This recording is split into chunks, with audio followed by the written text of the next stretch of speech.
A día de hoy y una semana después de que se detectara el problema de que la aplicación DJI Studio no funciona con los vídeos 360, la aplicación sigue sin actualizarse y es prácticamente imposible editar un vídeo en 360. Prácticamente porque hay una pequeña solución que, aunque no soluciona el problema, lo minimiza y para salir de un apuro pues te puede valer. Primero que tenemos que hacer es añadir un vídeo a la línea de tiempo. Lo siguiente es habilitar el proxy, porque si no es imposible trabajar con el vídeo. Más de 18 años sobrados montando en moto. Así. Que bueno, eso ya es más por el peso del vídeo.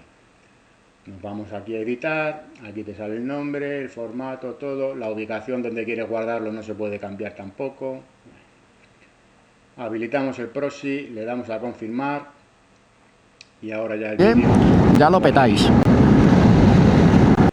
Bueno, vamos a cortarlo para que no sea un vídeo muy grande y no nos cueste mucho moverlo. Vale, lo primero que hay que hacer, si tú ahora mismo intentas editar el vídeo, es imposible. Intentas hacer scroll, intentas mover la pantalla, es imposible. Pero es que ni siquiera situándote aquí en estas partes de aquí, tampoco. Es que es imposible, no puedes hacer nada, no puedes enfocar a la imagen hacia donde tú quieras. Entonces, el truco, restablecemos la imagen y según está aquí en el principio de la línea de tiempo, se le añade un fotograma. Aquí en la pantalla sigue sin funcionar, no se puede hacer nada, es imposible, ¿vale?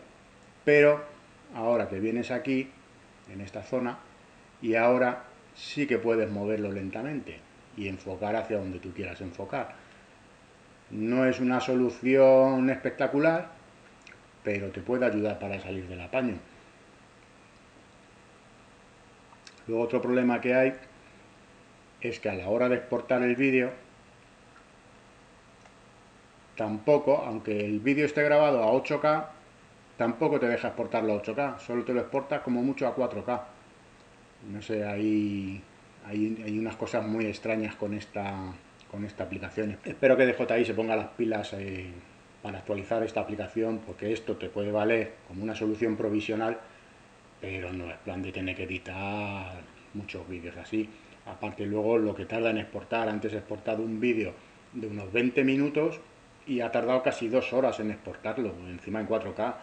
No sé, espero que arreglen pronto esta aplicación. Espero que os valga esta solución provisional.